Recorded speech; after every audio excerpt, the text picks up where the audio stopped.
Welcome back. In this step, let's talk about container orchestration. What is container orchestration and how do container orchestrators work? The typical requirement of a container orchestrator is very simple. I would want 10 instances of microservice container, 15 instances of microservice B container, and a lot of other microservices running all the time. I would want them to automatically adjust to the load which is coming in. So this is the typical requirement which a container orchestrator tries to solve. So you have a lot of microservices for which you have container images.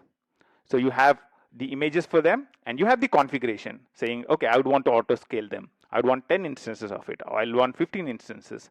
And the job of the container orchestrator is to make sure that all these microservices are up and running. All the needs are satisfied. And how does it do it? It would manage a cluster. So you would create a cluster of virtual servers. For example, if you are using EC2, then you will create a cluster of EC2 instances and give that to a container orchestrator.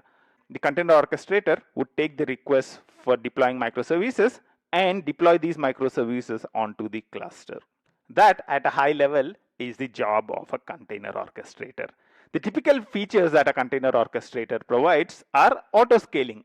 The container orchestrator can see that there are a lot of demands for a specific microservice, so it can increase the number of instances of that specific microservice. It can also do service discovery. Microservices do not live on their own. So if you have 5 microservices, one microservice might want to call another microservice.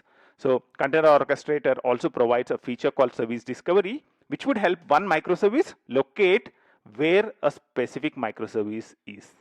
Container orchestrators also provide load balancing automatically. So if I have 5 instances of a microservice, then the container orchestrator would be able to load balance between them. One of the most important jobs of a container orchestrator is self-healing. What is self-healing? If I tell a container orchestrator that I need 5 instances of a microservice running, let's say the health checks to one of those instances start failing. What the container orchestrator does is it does self-healing. So it would replace that with a healthy instance. And also, container orchestrators support zero downtime deployments. So you can deploy new versions of microservices without any effect for the end user. As you can see, the container orchestrators are really powerful. And as you would expect, they are also very complex to learn and understand. What are the different container orchestration options? The different container orchestrator options are, let's first look at the cloud neutral option. The most popular cloud neutral option for container orchestration is Kubernetes. And the AWS service for Kubernetes is called AWS Elastic Kubernetes Service. So Kubernetes performs the role of a container orchestrator. So you can tell Kubernetes, I would want these many instances of a specific container image running all the time, and the Kubernetes would manage the cluster and make sure that many instances are always up and running. And in AWS, we can use Elastic Kubernetes Service to set up Kubernetes clusters and also manage your Kubernetes cluster. One important thing for you to remember is that Elastic Kubernetes Service does not have a free tier. So if you are playing with the Elastic Kubernetes Service, then you have to pay for it. The other container orchestration options are AWS specific options. So even before the arrival of Kubernetes, there was a popular service that AWS offered, and this is called the container service, the Elastic Container Service. So ECS actually became very popular even before Kubernetes became popular. Right now, I would say Kubernetes is a little bit more popular than the Elastic Container Service. But a lot of customers still use the Elastic Container Service for doing container orchestration. The other option that AWS provides is something called AWS Fargate. AWS Fargate is nothing but a serverless version of AWS ECS. So with AWS Fargate, you don't need to worry about managing the cluster or the virtual servers in the cluster. You don't need to worry about the EC2 instances.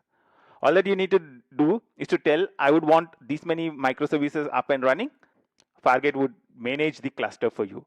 So it would increase the number of EC2 instances, decrease the number of EC2 instances based on your requirements. However, if you are using AWS Elastic Container Service, then you would need to manage the cluster manually. So if you'd want more microservices to be deployed, you need to manually go and increase the number of EC2 instances. Now, another important thing to note is that AWS Fargate also does not have a free tier. So if you are playing with AWS Fargate, then be ready to pay for it. In this step, we got a high-level overview of container orchestration and the different container orchestrators. The job of a container orchestrator tool is to manage the deployments of multiple instances of multiple microservices. Container orchestrators typically provide a wide range of features, including autoscaling, service discovery, load balancing, self-healing, and zero downtime deployments. And we talked about the container orchestrator options. The cloud neutral options are Kubernetes, where AWS provides a service called Elastic Kubernetes Service.